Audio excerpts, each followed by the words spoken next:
un accidente cerebrovascular justamente es una afectación directa del parénquima cerebral, es decir, del cerebro, debido a una alteración desde el punto de vista vascular. Esto es, ya sea porque se rompe un vaso a nivel del cerebro o porque se tapa un vaso a nivel del cerebro. El problema es que nuestro tejido nervioso, que está hecho de neuronas, no tiene la capacidad de regenerarse. Entonces, normalmente cuando esto sucede, cuando el riego de este tejido cerebral está interrumpido, ya sea porque está tapado por un coágulo o un émbolo, o porque se rompe un vaso sanguíneo, esa área del cerebro deja de recibir oxígeno y por lo tanto esas neuronas empiezan a morir. Depende de la localización digamos, de la lesión, es la manifestación que tiene. Por ejemplo, los casos más frecuentes o de los síntomas más frecuentes que encontramos son cuando se tapa una arteria que se llama arteria cerebral media o se rompe la arteria cerebral media y produce una afectación de medio lado del cerebro, medio hemisferio del cerebro. En ese caso, normalmente lo que vemos es la hemiplegia, es decir, la falta de movilidad completa de un lado del cuerpo. Dependiendo de la localización puede tener afectación del lenguaje, afectación de la memoria, de la atención, de la planificación. Y estos diferentes accidentes cerebrovasculares tienen diferentes factores de riesgo. Como bien vos dijiste, existen algunas medidas que son preventivas, como es el ejercicio y demás, pero hay factores de riesgo. ¿Qué son los factores de riesgo? Son aquellos factores que hacen que yo tenga más posibilidad de tener un accidente cerebrovascular. Dentro de esos factores de riesgo tenemos factores de riesgo que son modificables y factores de riesgo no modificables. Dentro de los factores de riesgo no modificables son el hecho de, por ejemplo, haber tenido un accidente cerebrovascular previo. Mucha gente que tuvo una ACV puede volver a hacer otro ACV. También haber tenido algún padre o algún familiar directo que haya tenido también un accidente cerebrovascular es un factor de riesgo no modificable. La edad, en las personas más añosas tienen más posibilidades de tener accidentes cerebrovasculares. El sexo masculino también está más propenso a tener accidentes cerebrovasculares. Sobre eso no podemos hacer nada porque son factores sobre los cuales no podemos incidir.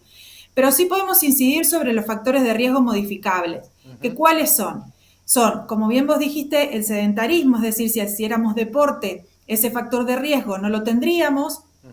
También, por ejemplo, puede ser la hipertensión arterial, que es el principal factor de riesgo para desarrollar un accidente cerebrovascular, que sobre eso podemos hacer diferentes acciones desde el punto de vista no farmacológicas, a través del ejercicio físico, a través de la dieta, a través de diferentes medidas higiénico-dietéticas y también a través de la medicación.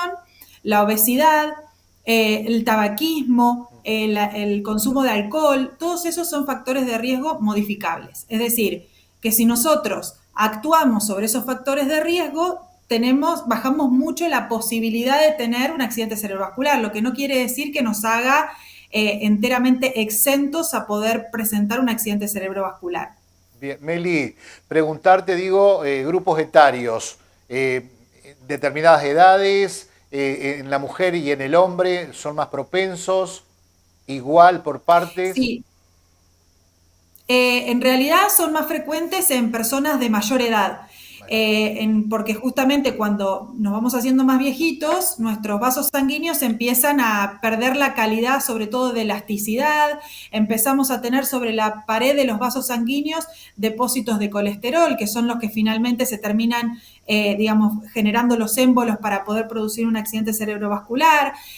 Pero también en personas jóvenes se pueden producir accidentes cerebrovasculares, sobre todo de tipo hemorrágicos, que vemos, por ejemplo, en chicos que son adolescentes o adultos jóvenes, y eso se debe a una malformación congénita normalmente. Es decir, que cuando se forma nuestro cerebro, cuando estamos en la panza de mamá, en ese periodo embrionario, la formación de los vasos sanguíneos se produce en forma anómala y uno de los vasos se queda como un poquito más débil. Y en la adolescencia o en la adultez joven podemos tener una ruptura de esa pequeña bolsita que normalmente llamamos aneurismas y se produce un accidente cerebrovascular. Eso es más frecuente en personas jóvenes que en personas más añosas. Bien. Meli, nosotros hemos escuchado a ustedes que el tiempo es fundamental frente a estos eventos, ¿no? De poder estar atento. ¿Hay síntomas previos que nuestro cuerpo comienza a marcar frente a un evento como es un ACV isquémico? Sí, en realidad los síntomas que se instauran normalmente son un poco los clásicos que conocemos de los accidentes cerebrovasculares, como por ejemplo empezar con la debilidad de un lado del cuerpo o el hormigueo de un brazo, una pierna, o tener una alteración del lenguaje, se hace un lenguaje más ininteligible, la persona empieza a balbucear, o muchas veces inclusive hasta puede ser con la pérdida de la visión de un ojo, que eso llamamos amaurosis. Todos esos síntomas nos están hablando de la posibilidad de que haya un compromiso vascular a nivel del cerebro. O visión borrosa, a veces en forma súbita, un dolor de cabeza súper intenso como nunca vivimos anteriormente. Todo eso nos tiene que alertar para llamar rápidamente al sistema de emergencia para valorar si esa persona tiene un accidente cerebrovascular, porque como vos bien dijiste, cada minuto que pasa es minuto que vamos perdiendo cerebro, porque esa lesión se va haciendo cada vez más grande si no actuamos rápidamente. Bien. Meli, otra de las preguntas, bueno, ustedes también siempre dicen, no hay enfermedades, hay enfermos. Cada enfermo es su particularidad. Digo, ¿se puede recuperar después de un ACV isquémico? ¿Esas lesiones se pueden recuperar que han quedado? Realmente, posterior a la lesión cerebral existe un periodo que llamamos neuroplasticidad. El organismo es increíblemente una máquina muy inteligente que siempre intenta reparar. Entonces, hay un periodo posterior a la lesión que el cerebro va a intentar reparar ese área que está afectada. El problema es que el cerebro no tiene la capacidad como la piel, que normalmente cuando nos cortamos la piel puede regenerarse e inclusive decir, bueno, acá no ha pasado nada, como nos hemos raspado todos de chicos y no nos ha quedado ninguna marca. Es decir, la piel tiene esa capacidad, la célula que compone la piel sí que tiene la capacidad para poder regenerarse. La neurona, que es digamos, la célula principal del cerebro, no tiene esa capacidad. Cuando se murió, no puede regenerarse. Pero sí que tenemos la capacidad de generar conexiones interneuronales entre las neuronas que han quedado, digamos, sanas. Bien. Entonces, si nosotros pensamos que en esta zona, por ejemplo, que sería mi puño, sería el área donde están muertas las neuronas, esas neuronas no van a poder regenerarse. Pero la plasticidad neuronal, ¿qué hace? Intenta que estas neuronas de este lado conecten con estas neuronas de este lado, intentando bypassear de alguna forma esta área que está muerta para volver a generar una función.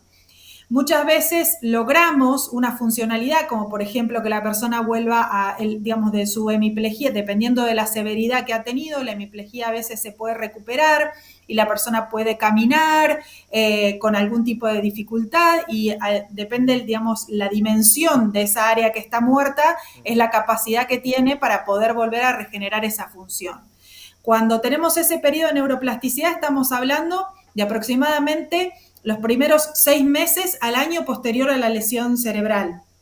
Entonces, en ese periodo es fundamental poder hacer una rehabilitación porque lo que hacemos con la rehabilitación es enseñarle el camino correcto a esas neuronas que están intentando conectar para generar una función nuevamente. Bien. Meli, por último en este bloque me interesa preguntarte chequeos, controles y bueno, tips que recién vos también los marcabas dentro de lo que se puede prevenir con una vida sana, ¿no? Exacto.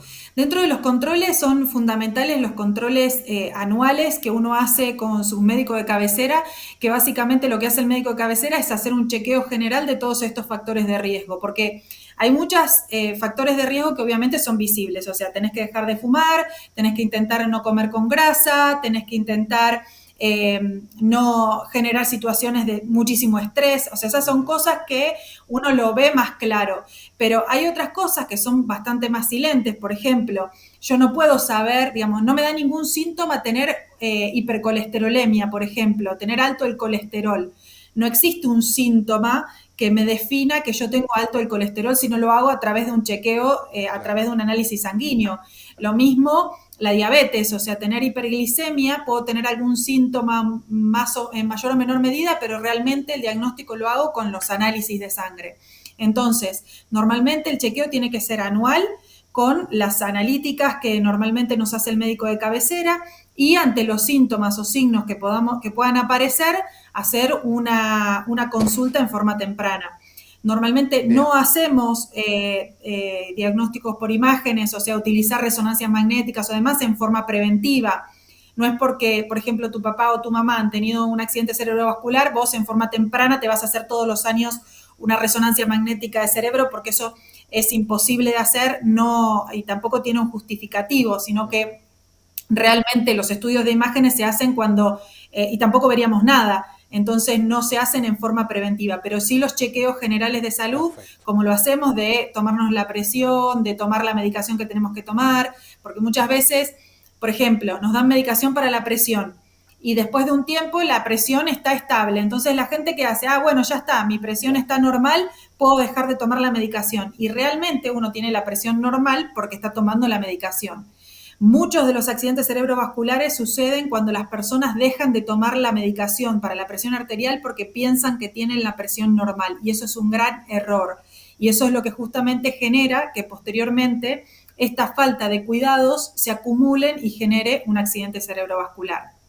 Bien, Melina, dejamos un poquitito el tema de ACV y me interesa preguntarte también sobre tu libro, ¿no? La vida después de una lesión medular, junto a otros colegas. Sabemos que también está, obviamente, lo que tiene que ver con la medicina, hoy circulando en el mundo este libro, ¿no? Contanos un poquito.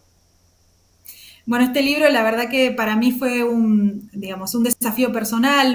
A mí me gustó mucho hacerlo porque la mayoría de los relatos de ese libro vienen de historias de personas que han sido mis pacientes. De hecho, cuando estuve en Argentina, y para mí fue increíble volver a escuchar esas historias en primera persona de lo que es, digamos, la capacidad de resiliencia que tiene el ser humano, y cada uno de ellos contando cómo fue una experiencia tan devastadora y cómo a partir de esa experiencia cada uno de ellos pudo salir adelante, y digamos con diferentes experiencias y demás, y por supuesto en su digamos relato en primera persona poder también transmitirle a otras personas que puedan estar pasando por lo mismo, que de esa situación se sale. No es una situación fácil, de vivir la vida exactamente, digamos, como una persona sin ningún tipo de problema durante 20, 30, 40 años, y de un día para el otro no poder caminar, no poder orinar de la misma forma que lo hacíamos antes, tener lesiones en la piel, no poder tener relaciones sexuales de la misma forma que lo hacíamos previamente. Entonces, todo eso genera un gran impacto en tu vida, y poder, conocer la historia de la gente que vive eso, y que nos fortalece de alguna forma sus experiencias personales, para nosotros es muy útil, no solamente digamos, para nosotros como profesionales en el asesoramiento de las personas con lesión medular, sino para la propia persona con lesión medular. Porque la mayoría de los pacientes que yo he tenido, siempre cuando les doy talleres o charlas o en el tratamiento diario, un poco la historia es, o sea, me parece muy bien todo lo que me decís y voy a hacer lo que me decís porque sos la profesional a cargo, pero en realidad a vos no te pasa lo mismo que a mí. Y este libro nos da la oportunidad justamente de que ellos puedan escuchar por parte de otras personas que les está pasando lo mismo, que igual pueden salir adelante. Bien, Por eso para mí este libro fue realmente una experiencia muy linda, volver a compartir con pacientes que hacía años con los que no hablaba, y que pudimos conectar otra vez a través de este libro.